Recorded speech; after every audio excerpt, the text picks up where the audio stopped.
आगे बढ़ते हैं पार्टनरशिप पे। अब पार्टनरशिप क्या होता है? देखिए, पार्टनरशिप उस केस में आता है जब आपको लगता है कि you have the limit, you don't want to take the entire responsibility of the end of the business, right? Or maybe you are good in investment but you are not good in doing the business or running the business. Maybe you have an idea but how to convert that idea into reality, you don't know that, so you need a partner to do that, right? Maybe you wanted to be on a safe mode, so that's why you are looking for a partner so that you can make an equal investment in a business, right? तो sole proprietor partnership में यही difference है कि इन sole proprietorship सारा जो अधिकार है उस बिजनेस पे वो एक पर्सन के हाथ में होता है, ठीक है। लेकिन पार्टनरशिप में अगर आप 2 या 3 या 4 या 5 जितने भी लोगों को आप अपने बिजनेस में एज ए पार्टनर बनाते हैं और वो जितना परसेंट उस बिजनेस में इन्वेस्ट करते हैं वो उतने ही पर्सन उस बिजनेस के ऑनर भी हैं और उतने ही पर्सन वो उस बिजनेस के लॉसेस और बेनिफिट को भी हैंडल करते हैं, ठीक है। तो पार्टनरशिप किस केस में पीपल प्रेफर करते हैं? जब उन्हें लगता है कि that they are you are not in a position to take the responsibility, to take the entire responsibility of the business. And the reason could be maybe you don't have a sufficient money, maybe you don't have a sufficient idea, or maybe you don't have a sufficient management skills to manage the business appropriately. So in that case, you have the other option of partnership. होता है, कभी कभी ये होता है कि हमारे पास idea है लेकिन हमारे पास पैसा नहीं है, ठीक है। और आपके आइडिया से कुछ partners they are very happy and they are willing to make the investment in your business. So in that case आप एक ग्रुप बना सकते हैं और उस ग्रुप में जितने भी मेंबर्स हैं वो एक पार्टनर का रोल प्ले करेंगे और आप लोगों के बीच में एक पार्टनरशिप होगी और वो पार्टनरशिप आपको बिजनेस करने में हेल्प करेगी, ठीक है। चलिए अब हम देखते हैं कि पार्टनरशिप है क्या, ये टर्म पार्टनरशिप क्या होती है। बेसिकली पार्टनरशिप का मतलब ये होता है कि इसमें हम जो भी बिजनेस करेंगे उसमें कुछ ग्रुप ऑफ पीपल होंगे, उनके बीच में एक समझौता हम कह दें या हम एक तरह के कह दें कि उनके बीच में एक कनेक्शन रहेगा और हर मेंबर जो उस ग्रुप में है वो एक पार्टनर कहलाएगा, ठीक है। तो ये ऐसा नहीं कि it's not a compulsory association to do the business, no, और it is not a bound association, it's a voluntary. Voluntary का मतलब क्या होता है? अपनी इच्छा से, अपनी विलिंगनेस से। तो पार्टनरशिप का मतलब क्या है कि व्हेन टू और more person voluntary associate and who are willing to contribute money, who are willing to contribute their property, who are willing to contribute their time, who are willing to contribute their care, their skills, and so many things as a co-owner, right? And legally they wanted to do the business for profit and they wanted to share, they are willing to share the profit and the loss of the business is partnership। चलिए इस पूरी definition को हम 3 parts में divide करते हैं। First part क्या है हमारा? Voluntary association of 2 or more person. Yes, partnership तभी पॉसिबल है जब 2 या 2 से ज्यादा लोग एक साथ मिलकर कोई बिजनेस करने के लिए रेडी हैं और वो जो 2 या 2 से ज्यादा लोग हैं वो विलिंग है, वो अपनी इच्छा से एक ग्रुप में एसोसिएट होना चाहते हैं। सेकंड, जब वो 2 या 2 से ज्यादा लोग एक साथ मिल रहे हैं तो दे आर विलिंग, उनकी इच्छा है कि वो मनी भी कंट्रीब्यूट करेंगे, वो प्रॉपर्टी भी कंट्रीब्यूट करेंगे, वो अपना समय भी उस बिजनेस में देंगे, वो अपनी स्किल भी उसमें यूज करेंगे और जो भी काम है उन सब में वो अपना अपना कुछ ना कुछ पर्सनल कंट्रीब्यूशन देंगे, ठीक है। तो उस केस में क्योंकि हर इंसान अपना कुछ ना कुछ कंट्रीब्यूट कर रहा है तो वो सब जो पर्सन है, ये एवरी सिंगल इंडिविजुअल क्या कहलाएगा? को ऑनर कहलाएगा, ठीक है। अब उसके बाद ये होता है क्योंकि अब आप 2 या 2 से ज्यादा लोग मिलकर एक एक एक पार्टनरशिप कर रहे हैं to start a new business, तो ये प्रॉपरली ये एक लीगल बिजनेस कहलाएगा। लीगल बिजनेस क्यों कहलाएगा? क्योंकि पार्टनरशिप करने के लिए एक लीगल कॉन्ट्रैक्ट होता है, ठीक है। वो हम आगे अपनी पीपीटी में डिस्कस करेंगे कि कैसे वो कॉन्ट्रैक्ट होता है। और इसमें जो तीसरा इंपॉर्टेंट पार्ट है, जो भी प्रॉफिट होगा वो भी शेयर होगा बिटवीन ऑल द मेंबर्स और जो भी लॉस होगा वो भी शेयर होगा बिटवीन ऑल द मेंबर्स और इन सब के लिए सब पार्टनर की विलिंगनेस होना जरूरी है और इसे हम क्या बोलते हैं? पार्टनरशिप। ओके, चलिए अब पार्टनरशिप क्यों है, मतलब हमें अगर हम पार्टनरशिप में जाते हैं तो क्या ऐसे उसकी करेक्टरिस्टिक्स हैं।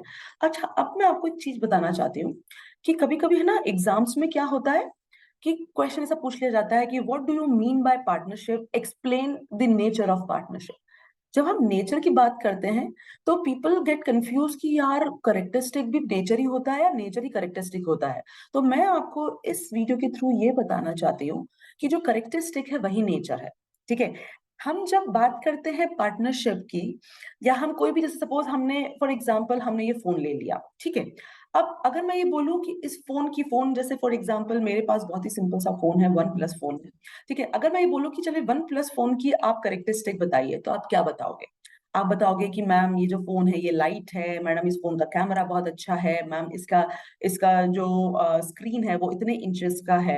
तो ये क्या है? ये इसकी करेक्टरिस्टिक्स है, ठीक है। तो इसी तरीके से जब हम पार्टनरशिप की बात करते हैं तो उसमें हम बताते हैं कि पार्टनरशिप की क्या क्या इंपॉर्टेंट जो है करेक्टरिस्टिक्स हैं, उसका उसकी क्या इंपॉर्टेंट, उसका क्या नेचर है बेसिकली, ठीक है। चलिए, सबसे फर्स्ट है कि पार्टनरशिप तभी होगी जब, जैसा मैंने आपको बताया कि पार्टनरशिप में दो या दो से ज्यादा लोग होने चाहिए। अग्री और नॉट? ठीक है। अब वो जो दो या दो से ज्यादा लोग हैं, उन सबके बीच में एक एग्रीमेंट होगा। तो पार्टनरशिप बिना एग्रीमेंट के पॉसिबल नहीं है, ठीक है। तो पार्टनरशिप जो है उसका रिजल्ट क्या होता है कि जितने भी लोग उस पार्टनरशिप में इन्वॉल्व हैं उन सबके बीच में एक एग्रीमेंट होता है। एग्रीमेंट रिटन भी हो सकता है और एग्रीमेंट ओरल भी हो सकता है। अगर सपोज आप अपना एक बिजनेस कर रहे हो और अपने कुछ बेस्ट फ्रेंड्स के साथ में अगर आप बिजनेस कर रहे हो, आपके बीच में बहुत अच्छी अंडरस्टैंडिंग है, तो आप ओरली भी एक तरीके का आप एग्रीमेंट कर सकते हैं। सेकंड इज, क्वेश्चन ये आता है कि अगर हम पार्टनरशिप कर रहे हैं, क्योंकि हो सकता है ना यार, आप सपोज आप एक बिजनेस करना चाहते हो और आप और आपका एक फ्रेंड है, तो आपका क्वेश्चन हो सकता है कि क्या मैं पार्टनरशिप कर सकता हूं? तो इसके लिए एक सेकंड इंपॉर्टेंट कैरेक्टरिस्टिक पार्टनरशिप में ये है कि कितने लोग होने चाहिए एक पार्टनरशिप के अंदर, राइट। तो according to the section 14 of companies ordinance 1984, ठीक है, ये एक गवर्नमेंट का एक रूल कह दीजिए बहुत सिंपल वर्ड में, एक अकॉर्डिंग टू द लॉ, ठीक है, पार्टनरशिप में more than 20% for carrying on any business is illegal, ठीक है। अगर आप सोचते हो कि आपने 20 लोगों को अपने अपने अपने अपने बिजनेस में, अपनी पार्टनरशिप में अगर आपने इन्वॉल्व कर दिया, तो ये इलीगल है। दो या दो से ज्यादा हो सकते हैं, लेकिन 20 से ज्यादा कभी भी पार्टनरशिप लीगल नहीं होती है, ठीक है। थर्ड वन इज, क्योंकि पार्टनरशिप में अलग अलग तरीके के पार्टनर्स हैं जो एक साथ कोलैबोरेट कर रहे हैं, एसोसिएट हो रहे हैं, तो उस केस में ये बहुत जरूरी है कि जो भी टर्म्स एंड कंडीशंस हैं, या जो भी हमारा बिजनेस है, या टाइप ऑफ बिजनेस हम कहते हैं, उस बिजनेस को लेके सारे पार्टनर्स अग्री होने चाहिए कि they are ready to carry a business, right. if the purpose to carry a business is like some charitable work, if it is, so it will not be a partnership. Suppose आप पांच छह लोग मिलकर एक business कर रहे हो और वो बिजनेस है, चैरिटेबल बिजनेस है, तो बेटा वो पार्टनरशिप कभी नहीं कहलाएगा। पार्टनरशिप वहां होता है जहां पे पार्टनर्स बिजनेस करने के लिए रेडी होते हैं। बिजनेस यानी कि जहां वो बहुत सारी एक्टिविटीज को में इन्वेस्टमेंट कर रहे हैं, उन एक्टिविटीज को एग्जीक्यूट कर रहे हैं, और वो जो भी अनफिनिश्ड गुड्स वो लोग परचेज कर रहे हैं उसको वो कन्वर्ट कर रहे हैं प्रोडक्ट में, और उस प्रोडक्ट को सेल करके वो एक प्रॉफिट अर्न कर रहे हैं, ठीक है। तो अगर ये सब एक्टिविटीज करने के लिए अगर पार्टनर्स अग्री हैं बिजनेस करने के लिए, तो ही वो पार्टनरशिप है, राइट। अगर कोई चैरिटेबल वर्क के लिए अगर आप चार पांच लोग एक साथ मिलकर कुछ काम कर रहे हैं, तो वो पार्टनरशिप में इंक्लूड नहीं होगा, ठीक है। सो ये अब देखते हैं नेक्स्ट करेक्टरिस्टिक पार्टनरशिप की क्या है। Next one is sharing of profit. हाँ जी। अब देखिए, बहुत ही सिंपल सा लॉजिक है। जहां आप पैसा लगा रहे हैं तो डेफिनेटली आप वहां पे रिटर्न भी एक्सपेक्ट करेंगे। लेकिन पैसा लगाना मतलब कि आप लगा रहे हैं 1 रुपया और आप एक्सपेक्ट कर रहे हैं कि आप मुझे तो आप आप मुझे 1%, अगर आप बिजनेस में इन्वेस्टमेंट कर रहे हैं तो आप 10% उनसे रिटर्न नहीं एक्सपेक्ट कर सकते हो, ठीक है। तो शेयरिंग ऑफ प्रॉफिट का मतलब ये है, क्योंकि इसमें एक एग्रीमेंट होता है सारे पार्टनर्स के बीच में, कि जितना परसेंट वो कंट्रीब्यूट करते हैं एक बिजनेस में इन अ फॉर्म ऑफ इन्वेस्टमेंट, उतना ही परसेंट उनको क्या मिलता है? प्रॉफिट मिलता है। तो this is the main characteristic of partnership, right. So whatever the profit will be earn in business, it will be distribute according to the agreement, ठीक है। जिसका जितना परसेंट कंट्रीब्यूशन उसको उतना परसेंट प्रॉफिट, दैट्स इट। अगर मैंने 1 करोड़ लगाया है तो मुझे प्रॉफिट 1 करोड़ के हिसाब से मिलेगा। अगर मैंने 1 लाख रुपए लगाए हैं तो मुझे प्रॉफिट उसी हिसाब से मिलेगा, और वो सब कुछ एग्रीमेंट में मेंशन होगा, ठीक है। तो शेयरिंग ऑफ प्रॉफिट सभी पार्टनर्स के बीच में होगी, जो कि सोल प्रोप्राइटरशिप में बिल्कुल एब्सेंट थी। क्यों? क्योंकि आप खुद अपने बिजनेस के किंग थे। होने वाला लॉस भी आपका और होने वाला बेनिफिट भी आपका। लेकिन पार्टनरशिप में आप किंग नहीं है। पार्टनरशिप में आपने अपने किंगडम की जो जो सत्ता है उसे आपने 10 लोगों के बीच में शेयर करी है। ठीक है, चलिए अब हम आगे बढ़ते हैं। Duration, right? जैसे सोल प्रोप्राइटरशिप में क्या हुआ था कि आई am the owner of the business, मैं जब चाहूं उसे जब चाहूं उसे मैं ट्रांसफर कर सकता हूं बिजनेस को, और जब चाहूं वो ओनर उसे क्या कर सकता है, स्टॉप कर सकता है, वो मेरी डिजायर पर है। लेकिन पार्टनरशिप में ऐसा नहीं है। Maybe as a partner you are not happy to do the business, so it doesn't mean कि आपने बोला कि मुझे बिजनेस नहीं करना है तो वहीं पे आपका बिजनेस खत्म हो जाएगा, नहीं, राइट? जो ये पार्टनरशिप है, ये पार्टनरशिप कंप्लीटली तब तक कंटिन्यू रहेगी जब तक कि partners are willing to be involve in a partnership, right? मैं एज अ पार्टनर जब तक मैं विलिंग हूं तब तक मैं पार्टनरशिप करूंगी, और जब मुझे लगेगा कि यार मुझे ये पार्टनरशिप नहीं समझ में आ रही है, राइट, सो आप इस पार्टनरशिप को एंड कर सकते हो, राइट? अगर कोई पार्टनर रिटायर होना चाहता है, या पार्टनर की किसी पार्टनर की डेथ हो गई है, या कोई भी पार्टनर बैंकरप्ट हो गया है, राइट, तो जो बचे हुए पार्टनर्स हैं वो बैठ के ये डिस्कशन कर सकते हैं, और they can do the discussion, they can come on the agreement, they can you know the partners can be agree कि whether we have to continue our business और नॉट। अगर नहीं, वो मना करते कि नहीं अब हम नहीं कर सकते हैं, तो वो कभी भी फर्म को डिसॉल्व कर सकते हैं। सो ये है हमारी सारे all these are the characteristics of partnership. Okay, अब क्योंकि मैंने बताया कि पार्टनरशिप तब है जब उसमें कुछ लोगों का एक ग्रुप है जो एग्रीमेंट करने के लिए रेडी है। अब पार्टनरशिप में हर एक इंडिविजुअल, क्योंकि को ऑनर है, क्यों को ऑनर है, क्योंकि वो भी कुछ इन्वेस्टमेंट कर रहा है, वो भी रेडी है कुछ टाइम देने के लिए बिजनेस में, वो रेडी है रिस्क शेयर करने के लिए, वो रेडी है बेनिफिट शेयर यानी प्रॉफिट शेयर करने के लिए। तो वो जो एवरी सिंगल जो ऑनर है वो कहलाता है पार्टनर। अब पार्टनर भी अलग अलग तरीके, जरूरी नहीं है कि सारे पार्टनर एक ही तरीके का रोल प्ले करते हैं, अलग अलग तरीके के पार्टनर होते हैं पार्टनरशिप में, ठीक है? उसमें पहला पार्टनर होता है एक्टिव पार्टनर। एक्टिव पार्टनर कौन होता है? जो हर एक्टिविटी, बिजनेस की हर एक्टिविटी में बहुत ही एक्टिवली पार्टिसिपेट करता, who actively participate in every type of management decision और every type of activity, that person is known as active partner. Okay, second होता है स्लीपिंग पार्टनर। स्लीपिंग पार्टनर का मतलब क्या है कि who does not take active part in the management of the firm, right? इसलिए तो स्लीपिंग, स्लीपिंग मतलब उसने बस एक बार इन्वेस्टमेंट कर लिया, उसे केवल बेनिफिट से मतलब है, उसे केवल प्रॉफिट से मतलब है, उसे नहीं मतलब कि आप कैसे बिजनेस कर रहे हो।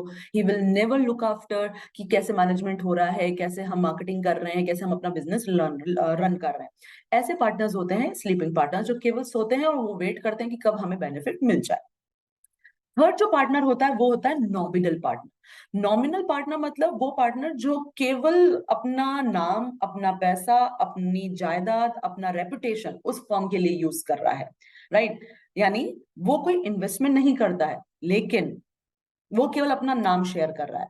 जैसे आप सपोज किसी पार्टनर के साथ आप पार्टनरशिप कर रहे हो और उसका मार्केट में बहुत अच्छा इमेज है, उसका ब्रांड वैल्यू है, उसकी एक मार्केट में एक रेपुटेशन है, उसके नेम की, उसकी फर्म की, उसके है ना, तो उस केस में वो जो पार्टनर होगा वो नॉमिनल। सो नॉमिनल मतलब the person who lend, who use his name and reputation to do the business, right? वो पार्टनर होता है नॉमिनल, जो कि he does not invest in the business, so he does not get the share in the profit, right? But he always he is the one who always considered as a partner in the eye of law.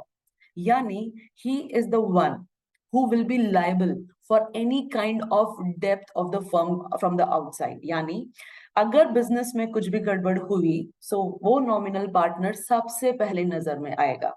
वो nominal partner, अगर suppose आपने bank से loan लिया है business करने का, creditor से पैसा लिया है, आपके बिजनेस में होने वाला हर लॉस, और आप बिजनेस कर रहे हैं इन एज अ पार्टनर, और अगर आप फेल हो गए बिजनेस करना, आपको लॉस हुआ है, राइट, तो उस केस में जो पर्सन नॉमिनल पार्टनर है वो ही लायबल होगा बाहर के होने वाले, क्योंकि आपको कोई नहीं जानता, आपके बिजनेस में पैसा लगाया है उस पार्टनर के नाम के कारण। तो अगर आप बिजनेस करने में फेल हो गए तो उस पूरे पैसे की रिकवरी उस पर्टिकुलर लायबल पर्सन के थ्रू होगी, ठीक है? Next is senior partner. Senior partner means the person who made the more investment, ठीक है? जिसने जितना पैसा लगाया है, हाईएस्ट पैसा, जैसे मैंने, अगर I am the highest investor in the business, then I am a senior partner, क्योंकि मैं जितना बड़ा इन्वेस्टमेंट करूंगी मुझे उतना ही बड़ा क्या मिलेगा, प्रॉफिट मिलेगा। Next is junior. जूनियर मतलब जो छोटा इन्वेस्टमेंट करता है, स्मॉल इन्वेस्टमेंट करता है, और उसको भी नॉमिनल शेयर मिलता है प्रॉफिट का। Next is partner in profit only. He is the partner who share the profit of the firm but is not liable for the losses. ये एक अलग तरीके का, there is a difference. Nominal में क्या होता है कि नॉमिनल पर्सन वो होता है जो इन्वेस्टमेंट नहीं करता है, लेकिन वो लायबल होता है किसके लिए? वो लायबल होता है लॉसेस के लिए. But second category partner in profit only, ये वो पार्टनर होता है जो केवल प्रॉफिट शेयर करता है, वो किसी भी लॉसेस के लिए लायबल नहीं होता है. But he is equally liable as other partners to the outsiders. यानी जो नॉमिनल पार्टनर है और पार्टनर इन प्रॉफिट है, उसमें एक ही डिफरेंस है. जो नॉमिनल पार्टनर है वो क्या करता है? वो इन्वेस्टमेंट नहीं करता है और ना ही वो अपना प्रॉफिट शेयर करता है, लेकिन वो बाहर आउटसाइड में वो हर चीज के लिए लायबल होता है. एंड पार्टनर इन प्रॉफिट में क्या है कि वो जो है वो प्रॉफिट भी शेयर करता है, लेकिन वो लॉस बेयर नहीं करता, लेकिन वो भी इक्वली लायबल होता है अगर कुछ भी ऐसा गड़बड़ होता है बिजनेस में. ओके, तो ये है हमारे अलग अलग तरह के पार्टनर्स. ओके, अब हम बात करते हैं कि पार्टनरशिप भी अलग अलग तरीके की होती है. मतलब पार्टनरशिप का मतलब बस यही नहीं होता है कि दो लोग या दो से ज्यादा लोग एक साथ मिल लिए, उन्होंने अपने अपने अपने टैलेंट को शेयर कर लिया और उसके बाद जो भी लॉसेस हो रहे हैं वो शेयर कर रहे हैं और जो भी प्रॉफिट हो रहा है वो शेयर कर रहे हैं, तो वही पार्टनरशिप. पार्टनरशिप भी अलग अलग तरीके से हो सकती है. So we are going to discuss the next is types of partnership. अब types of partnership at first one is partnership at will. Partnership at will means when you are doing a partnership without making any contract and without mentioning, without focusing on the duration of partnership, right? बहुत बार ऐसा, जैसे मैंने बताया ना कि suppose आप हैं और आपके दो तीन फ्रेंड्स हैं, आप लोग बिजनेस करना चाहते हो, आपके इसमें बहुत अच्छी अंडरस्टैंडिंग है, तो उस केस में आप पार्टनरशिप एट विल पर जाओगे. Partnership at will means there is no contract made between all the partners, right, regarding the duration of partnership and regarding the terms and the conditions of doing the business. Okay, second one is particular partnership. क्या होता है, हम इसे read कर लेते हैं. Particular partnership means where the partnership is formed to do a particular business. Such partnership is dissolved immediately after the completion of that business. Particular partnership का मतलब किसी एक पर्पस के लिए आपने पार्टनरशिप करी है. पर्पस यानी सपोज आपको एक छोटा सा बिजनेस करना है और उस बिजनेस के लिए आपने पार्टनरशिप करी, जैसे वो बिजनेस कंप्लीट हुआ और वो पर्टिकुलर पार्टनरशिप क्या हो जाएगी? डिसॉल्व. तो जब किसी एक पर्टिकुलर पर्पस के लिए जब कोई पार्टनरशिप आप करते हो, तो वो particular partnership is known as that particular collaboration is known as particular partnership. Once the work completed the partnership get dissolve. ठीक है, चलिए. तो ये दो तरीके की पार्टनर, एक होता है कि आपने ड्यूरेशन फिक्स किया पार्टनरशिप में, आपने कॉन्ट्रैक्ट किया, जैसे ही वो कॉन्ट्रैक्ट खत्म हुआ और जैसे ही वो ड्यूरेशन खत्म हुई, आपका वो पार्टनरशिप भी खत्म हो जाएगा. एक होता है जिसमें आप ड्यूरेशन नहीं मेंशन करते हो, जिसमें आप कोई कॉन्ट्रैक्ट नहीं करते हो, बस आप बिजनेस कर रहे हो. जिस दिन भी किसी भी पार्टनर को कंफर्टेबल नहीं हुआ, maybe the partner don't want to continue in the business, maybe he died, maybe he wanted to retire, उसके बाद जो बचे हुए मेंबर्स हैं वो अग्री कर सकते हैं कि whether they wanted to continue the business और नॉट. इफ दे डिसअग्री तो वहीं पे आपकी पार्टनरशिप डिसॉल्व हो जाएगी. ठीक है, चलिए. अब आप पार्टनर तो हैं, अब आपके क्या क्या अधिकार हैं उस पार्टनरशिप में, जो सबसे इंपॉर्टेंट चीज है, लेट मी टेल यू. अब राइट्स ऑफ पार्टनर्स क्या क्या है कि the first right of the partner is that they can part in that they have, और every single partner having a right to take part in a business, right? Absolutely. If you are the part of the partnership, if you are a partner of in a particular business, then you have to take part in every activity of the business, right? As a partner, you have a right to inspect book means like all the ledgers, you can go through all the profit and loss statements, you can go through, right? Second is the partner having all the right to share the profit. What will be the percentage of that profit? जो मैंने आपको भी थोड़ी देर पहले बताया था, जितना percent आप इन्वेस्टमेंट करोगे, आप उतना ही परसेंट आपको क्या मिलेगा? प्रॉफिट मिलेगा. And yes, because you are the part of the partnership, right? So you have a right to give the consent, right? अगर आपको लगता है कि जो डिसीजन है उससे आप डिसअग्री करते हैं, तो आप अपना कंसेंट बता सकते हैं. You can express your opinion into that, right? So you have a right to do that. And it's not necessary once you get into the partnership you never get retired. नहीं, as a partner आप जब चाहें आप retired हो सकते हैं, लेकिन उसके लिए सबसे पहले आपको अदर पार्टनर्स के साथ कंसेंट करना होगा. ठीक है, और maybe according to the agreement आप कभी भी रिटायर्ड हो सकते हो. इसके लिए आपको पहले दूसरे बाकी बचे पार्टनर्स को नोटिस देने की जरूरत है. क्लियर? तो एज ए पार्टनर आप लॉसेस भी शेयर करेंगे, उसका अधिकार भी आपके पास है, आपको प्रॉफिट शेयर करने का भी अधिकार है, आपको मैनेजमेंट की किसी भी एक्टिविटी में, बिजनेस की सब एक्टिविटीज में पार्टिसिपेट करने का अधिकार है, आपको हर एक्टिविटी में अपना कंसेंट देना बहुत जरूरी है, और जब आप चाहें तब आप रिटायर्ड हो सकते हैं, लेकिन उसके पहले आपको अपने बचे हुए पार्टनर्स को इन्फॉर्म करना है, उनको नोटिस देना पड़ता है। तो ये सारे एक पार्टनर के राइट्स होते हैं। अब ये तो आपने अधिकारों की बात कर ली, लेकिन पार्टनरशिप में एज ए पार्टनर आपको कुछ ड्यूटीज भी परफॉर्म करनी पड़ेगी, और वो ड्यूटीज क्या क्या है? Duty to carry on business, it is the duty of every partner to carry on the business for the common advantage. ऐसा नहीं है कि आपने एक बार पैसा इन्वेस्ट कर लिया, बस अब आप बैठ के तमाशा देख रहे हो और वेट कर रहे हैं कि कब आपको प्रॉफिट मिलेगा, बिल्कुल भी नहीं। एज ए पार्टनर ये आपकी जिम्मेदारी है कि आप अपने बिजनेस के अंदर आप भी सारी ड्यूटीज परफॉर्म करें for the common advantages. Okay, second one is duty to be just and faithful, right? As a partner you have to be, see, देखिए मैं हमेशा आपको बोलती हूँ बिजनेस दो चीजों पे चलता है, पहला रिस्क और दूसरा ट्रस्ट। ठीक है, एज अ बिजनेसमैन अगर आप फ्यूचर में बिजनेस करना चाहते हैं तो आपको मैं पहले ही बता दूं, बिजनेस करने के लिए सबसे इंपॉर्टेंट हमारे पास एक अच्छा आइडिया होना चाहिए।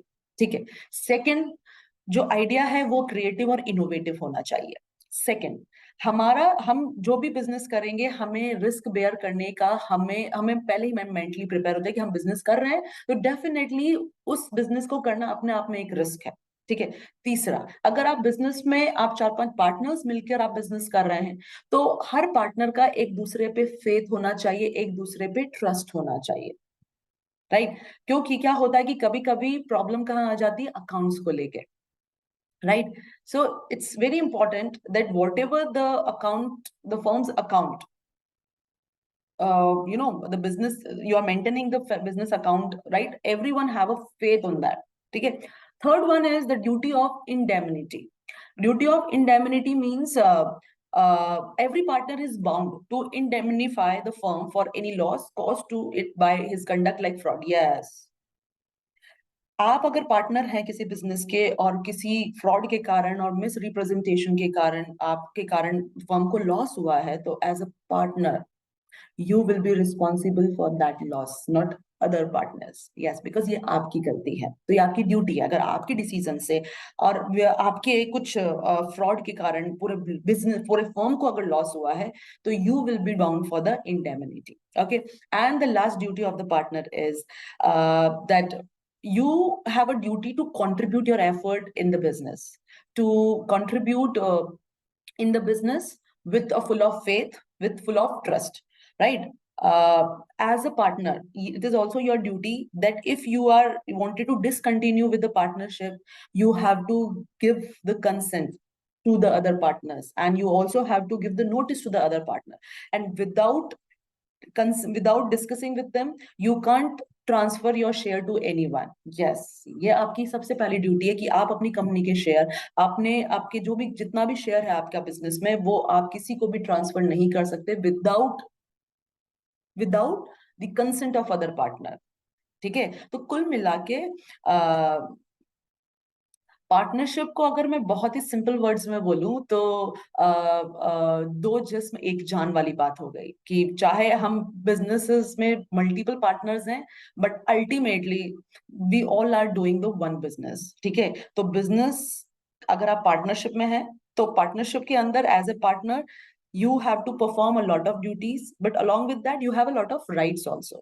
Okay, so this is about the partnership, especially what type of partner involved in the partnership, what are the duties and the rights. लेकिन अगेन वही होता है, जैसे मैं बोलती हूँ कि जब भी हम कोई बिजनेस करते हैं ना, और हम किसी भी फॉर्म ऑफ बिजनेस की हम बात करते हैं, तो हम हमेशा सोचते हैं कि उसके एडवांटेजेस क्या है या उसके डिसएडवांटेजेस क्या है। एडवांटेजेस तो हमें बहुत कुछ पता चल गया है, लेकिन लेट्स हैव अ लुक क्या एडवांटेजेस है। पहला, इजी टू स्टार्ट, सिंपल सी बात है। अगर आपको लगता है कि पार्टनरशिप में जितने भी पार्टनर्स है वो आपके फ्रेंड्स हैं, you have a very good bonding, तो उसके लिए कोई एग्रीमेंट करने की जरूरत नहीं है। चाहे तो आप वर्बल भी कर सकते हैं, चाहे आप रिटर्न भी कर सकते हैं, और आप आराम से एक पार्टनरशिप फॉर्म स्टार्ट कर सकते हैं। Second one is flexible operation. Flexible is like there is a considerable scope for making the changes in the business operation strategy if the partners think. Yes, ये सबसे अच्छी चीज है। पार्टनरशिप में क्या होता है कि अगर आप उस बिजनेस में कोई भी चेंजेस करना चाहते हो और सारे पार्टनर्स उस पर्टिकुलर चेंजेस के लिए अग्री है, क्योंकि वो particular contribution is helping to give a growth to our firm, so it's quite easy to do such changes in the partnership. ठीक है, like of course because आप ये सब changes कर सकते हो अगर सारे partners willing हैं. Third is greater resources. Yes, because मैंने आपको क्या बताया था कि पार्टनरशिप में फाइनेंशियल कंट्रीब्यूशन भी होता है हर पार्टनर्स का. सारे पार्टनर्स उस बिजनेस में अपना मैक्सिमम लार्ज कैपिटल वो इन्फ्यूज करते हैं, इन्फ्यूज मतलब इन्वेस्ट करते हैं. तो डेफिनेटली अगर आप ज्यादा पैसा बिजनेस में लगाओगे then get ready for you know for for getting the more benefit also. ठीक है, जितना ज्यादा पैसा लगाओगे उतना ज्यादा आपकी फर्म की कैपेसिटी होगी, और जितनी ज्यादा फर्म की कैपेसिटी होगी उतनी ज्यादा आप प्रॉफिट अर्न करोगे. ठीक है, next one is reduce risk factor. यही तो डिफरेंस है सोल प्रोप्राइटरशिप और पार्टनरशिप के अंदर. सोल प्रोप्राइटरशिप में सारा रिस्क आपके सिर पे, क्योंकि आप अकेले ही सब कुछ हैंडल कर रहे हो. लेकिन पार्टनरशिप में ये थोड़ा सा डिफरेंट है. पार्टनरशिप में अगर सारे पार्टनर्स उस रिस्क को शेयर करेंगे, राइट, सारी इनकम जब वो शेयर कर रहे हैं, डिवाइड हो रही है पार्टनर्स के बीच में, definitely all the losses will also be divided among the partners. Okay, combined skills, that's what the another difference between sole proprietorship and partnership. Sole proprietorship में क्या होता है, आप अकेले बिजनेस कर रहे हैं. मैंने आपको बोला कि it is not possible that you will be competent in all areas, right?